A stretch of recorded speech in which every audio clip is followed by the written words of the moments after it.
Internet adalah jaringan global yang menghubungkan miliaran perangkat di seluruh dunia. Dengan internet, kita bisa mengakses berbagai informasi, komunikasi dengan siapa saja, dan memanfaatkan layanan digital seperti media sosial, e-commerce, hingga cloud computing.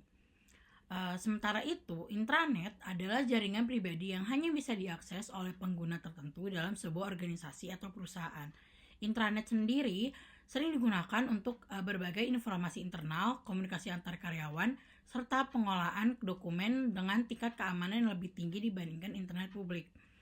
Lalu apa perbedaan utama antara keduanya? Secara cakupan, internet bersifat global dan dapat diakses oleh siapa saja, sedangkan intranet bersifat lokal dan eksklusif. Dari sisi keamanan, internet lebih rentan terhadap serangan cyber, seperti hacking dan penyebaran malware. Sebaliknya, intranet lebih aman karena diaksesnya terbatas, meskipun tetap ada risiko jika terjadi kebocoran data dari dalam. Tantangan dalam penggunaan internet meliputi kecepatan dan stabilitas koneksi, regulasi di beberapa negara, serta ancaman cyber seperti pencurian data dan penyebaran hoaks. Sedangkan intranet, risiko utama adalah kebocoran data internal dan kurangnya pembaruan keamanan. Manfaatnya adalah meski memiliki tantangan, internet tetap memberikan manfaat besar dalam bidang pendidikan. Internet memungkinkan akses ke kursus online dan sumber belajar, komunikasi dan kolaborasi untuk semakin mudah dengan platform Zoom dan Google Meet. Dalam dunia bisnis, internet mendukung e-commerce, pemasaran digital, hingga interaksi sosial.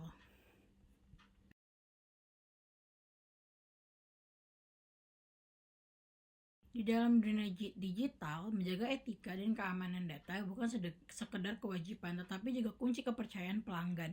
Bagaimana cara profesional IT memastikan hal ini? Pertama, perusahaan harus memiliki kebijakan dan regulasi yang jelas sesuai standar seperti GDPR atau UU Perlindungan Data Pribadi. Ini memastikan data pelanggan dikelola dengan aman dan transparan. Kedua, pelatihan rutin sangat penting. Dengan pelatihan berkala, profesional IT dapat memahami risiko keamanan dan cara pencegahan pelanggaran data yang bisa merugikan perusahaan dan pelanggan. Ketiga, perusahaan perlu menetapkan sistem audit dan pemantauan. Dengan sistem ini, akses data bisa dipantau, aktivitas mencurigakan dapat terdeteksi lebih awal, dan risiko penyalahgunaan dapat diminimalkan. Namun, profesionalisme tidak hanya soal keamanan data, juga pengembangan skill juga penting. Sertifikasi seperti CISSP dan CEH, konferensi teknologi, serta kursus online di platform seperti Udemy dan Coursera membantu profesional IT tetap unggul di industri yang terus berkembang.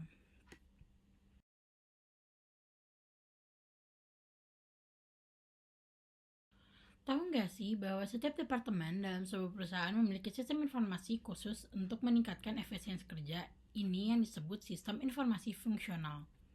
Sistem informasi fungsional adalah sistem yang dirancang untuk mendukung fungsi tertentu dalam organisasi.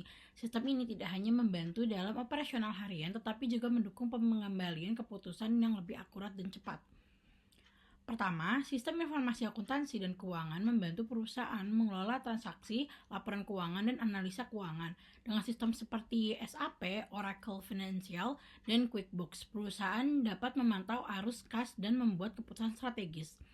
Kedua, sistem informasi sumber daya manusia atau HRIS yang mengelola data karyawan, rekrutmen, hingga evaluasi kinerja.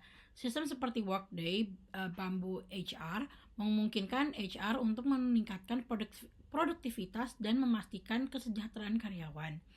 Ketiga, sistem informasi pemasaran MKIS membantu dalam analisis pasar dan manajemen pelanggan. Dengan alat seperti Salesforce dan HubSpot, perusahaan dapat memahami kebutuhan pelanggan dan meningkatkan penjualan efektif. Ada juga sistem informasi manufaktur dan produksi yang mendukung efisiensi operasional, serta sistem informasi rantai pasok yang memastikan distribusi barang berjalan lancar. Sistem seperti SAP, ERP, dan Oracle SCM sangat membantu dalam pengelolaan inventaris dan logistik.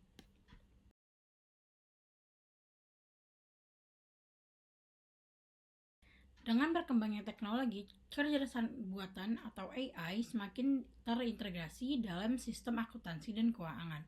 Bagaimana AI mengubah cara bisnis mengelola keuangan mereka?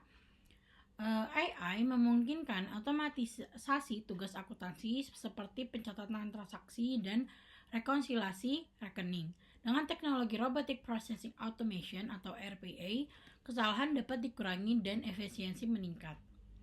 Dengan Mechanic Learning atau ML dan Natural Language Processing atau NLP, AI dapat menganalisis data keuangan secara real time, memberikan wawasan mendalam untuk pengambilan keputusan yang lebih baik. AI juga membantu perusahaan membuat prediksi keuangan lebih akurat dengan menganalisa pola pasar, inflasi, dan tren ekonomi. Hal ini memudahkan dalam perencanaan anggaran dan strategi investasi. AI juga mampu mendeteksi fraud dan risiko keuangan dengan mengenali pola transaksi mencurigakan. Algoritma keamanan berbasis AI membuat bisnis lebih terlindungi. Asisten virtual berbasis AI dapat membantu dalam analisis laporan keuangan, sementara AI-powered tax completion memastikan kepatuhan pajak sesuai regulasi terbaru. Dengan AI, sistem akuntansi dan keuangan menjadi lebih efisien, akurat, dan strategis.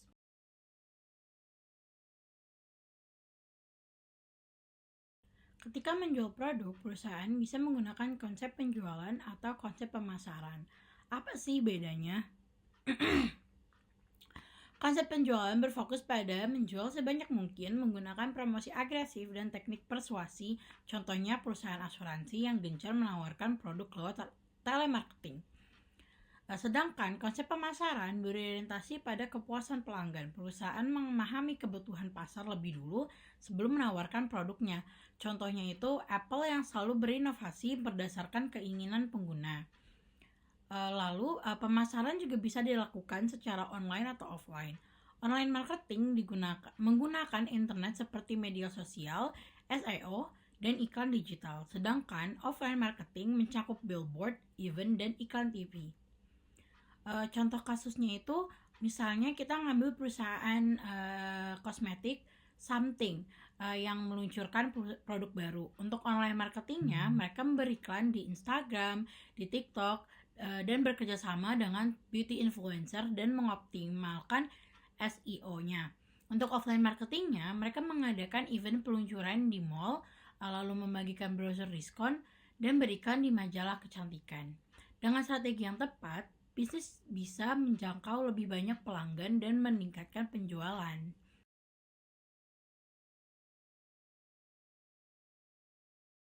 Bagaimana perusahaan memastikan produksi berjalan lancar, efisien, dan menghasilkan produk berkualitas? Disinilah peran manajemen produksi dan operasi. Manajemen produksi berfokus pada mengubah bahan baku menjadi produk jadi dengan biaya efisien. Sedangkan manajemen operasi mencakup seluruh aktivitas bisnis terkait produk dan layanan termasuk pengendalian kualitas dan logistik. Teknologi memainkan peran penting dalam meningkatkan efisien bisnis. Enterprise Resource Planning atau ERP pengelola data secara real time, sementara Internet of Things IoT memungkinkan mesin saling terhubung untuk mendeteksi masalah sebelum terjadi. AI membantu menganalisis data dan memprediksi permintaan pasar. Big data dan analitik memberikan wawasan akurat untuk pengambilan keputusan, sementara cloud computing memungkinkan penyimpanan data tanpa infrastruktur besar.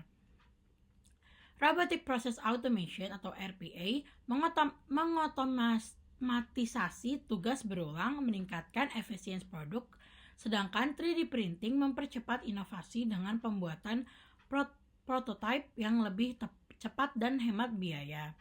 Dengan teknologi yang tepat, bisnis dapat menekankan biaya produksi, meningkatkan efisiensi, dan beradaptasi dengan tren pasar yang dinamis.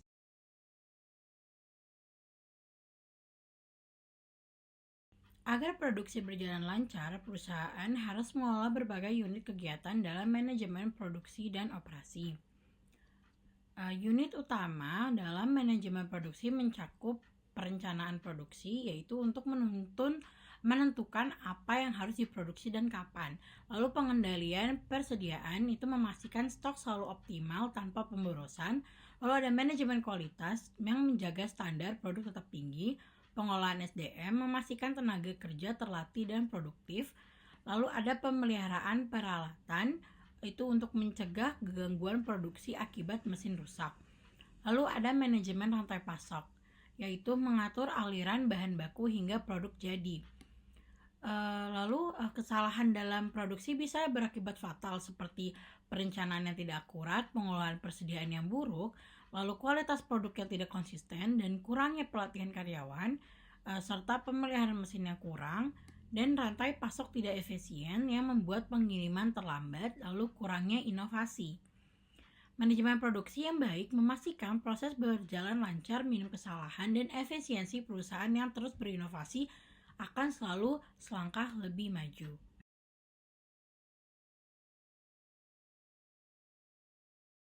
Di era modern, robot dan teknologi canggih mengubah cara produksi menjadi lebih cepat, efisien, dan aman. Penggunaan robot membawa banyak manfaat seperti efisiensi tinggi, yaitu bekerja tanpa henti selama 24 jam, presisi dan konsisten mengurangi kesalahan manusia, lalu keamanan kerja menggantikan manusia di area berbahaya, lalu efisiensi biaya. Meski investasi awal tinggi, dalam jangka panjang akan menghemat operasional. Selain robotika, industri juga didukung oleh teknologi seperti CAD atau Computer Aided Design yang merancang produk secara digital untuk simulasi sebelum produksi. Lalu CAM atau Computer Aided Manufacturing yang mengontrol mesin produksi otomatis seperti CNC untuk hasil lebih presisi. Ada CIM atau Computer Integrated Manufacturing yang mengintegrasikan seluruh proses produksi dalam satu sistem otomatis. Dengan teknologi ini, industri bisa lebih cepat beradaptasi, menghemat biaya, meningkatkan kualitas, dan bersaing di pasar yang lebih besar.